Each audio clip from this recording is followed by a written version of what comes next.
ప్రభునామంన అందరికీ శుభములు, మన్నాతులండి. హెబ్రీలకు రాసిన పత్రిక 2వ అధ్యాయము 18వ వచనము.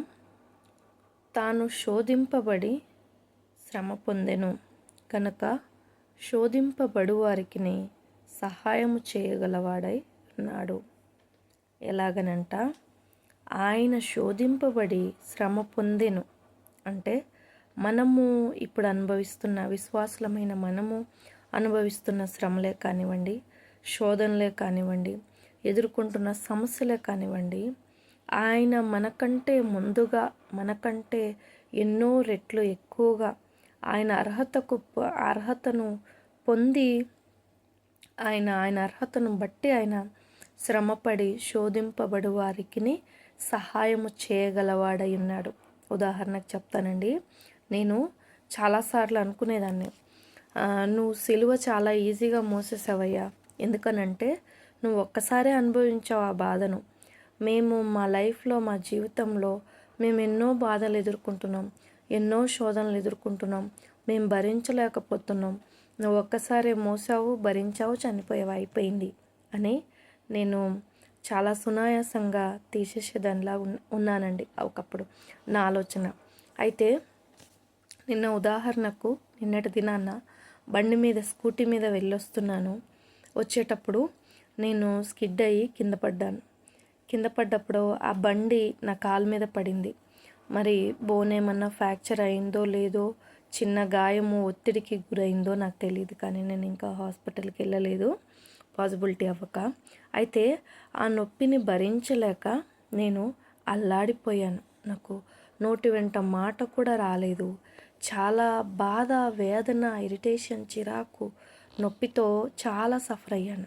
అయితే అప్పుడు నాకు గుర్తుకొచ్చింది, అప్పుడు నాకు తెలిసింది, చిన్న బరువు పడిన ఒత్తిడికే నేను ఇంతలా అల్లాడిపోతున్నానే, మరి అదే ఆయన కాళ్ళల్లో, 2 కాళ్ళల్లో మేకులు, చేతులలో మేకులు, మరి ఇంకా శరీరం పైన ఎన్నో గాయాలు అనుభవిస్తూ కూడా ఆయన నోటితో అధికారం ఉండి, అంటే నేను నా పిల్లల్ని కసిరాను, కోప్పడ్డాను, వారిని తిట్టాను. మరి అలాగున ఆయన శ్రమను భరించలేక ఆయన మనల్ని తిడితే, ఆయన మన మీద, మన మానవ జాతి మీద ఆయన కోపిస్తే ఎంతసేపట్లో ఈ భూప్రపంచం నాశనం అయిపోతుందండి. భూప్రపంచానికి అంతటికీ ఆయన అధికారి కదా. మరి ఆయన ఎంతగా ఆయన సహించుకున్నారు, ఎంతగా ఆయన ఓర్చుకున్నారు, ఎంతగా ఆయన శోధనని జయించారు. మరి అంతగా ఆయన శోధనని జయించారు. అంతలా మరణమగునంత వేదన, బాధలో ఆయన అంతా జయించారు కనుక మన శరీరానికి చిన్న గాయం తగిలిన, మరి మనకు ఎటువంటి నొప్పి కలిగినా ఆయన అలాంటి బాధనంతటిని అనుభవించి తిరిగి వచ్చారు కనుక, ఆ శరీరంలో నుండి తిరిగి వచ్చారు కనుక ఆయన మన బాధను గ్రహించేవారిగా ఉన్నారు, అర్థం చేసుకునేవారుగా ఉన్నారు. ప్రతి ఒక్క తృణీకారాన్ని ఆయన ఎదుర్కొన్నారు. అలాగున్నే శరీర శ్రమని ఎదుర్కొన్నారు.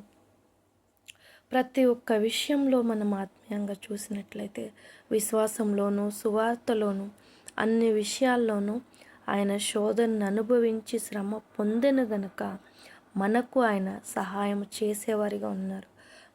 మన గాయమే కానివ్వండి, మన నొప్పే కానివ్వండి, మన బాధే కానివ్వండి, ఆయనకంతా తెలుసు కనుక మన బాధను, మన శోధనను, మన వేదనను ఆయన చూడట్లేదని కాకుండా, దేవా నీవెలాగూ జయించావో ఈ శోధనంతటిని మాకు కూడా అలాగే జయించుటకు, విశ్వాసములో మేము మంచి మార్కులతో నీ సన్నిధిలో పాస్ అవుటకు మాకు సహాయం దయచేయి తండ్రి అని మనము ప్రార్థించే వారముగా ఉందాము.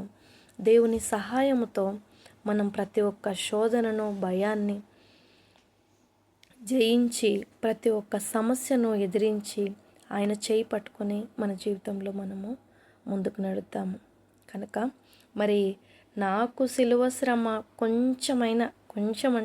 కొంచెమైనా ఎలా అర్థమైందండి, నేను కింద పడితేనే చిన్న గాయం తగిలితేనే ఆయన పెద్ద నొప్పి కొంచెమైనా అర్థమైంది. ఆ చిన్న గాయం కూడా నాకు తగలకపోతే ఆయన నొప్పి, ఆయన బాధ నాకు అర్థమయ్యేదా? కాదు.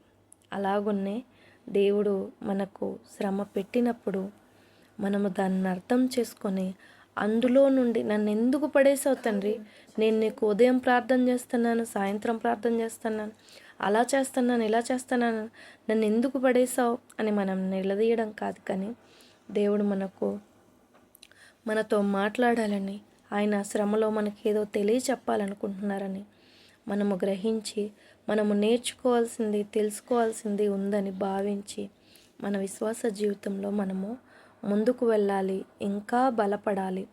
ప్రతి ఒక్క శ్రమలో శోధనను సహించిన వారమై, జయించిన వారమై ఆయన బిడ్డలుగా మనము రూపుదిద్దబడాలి.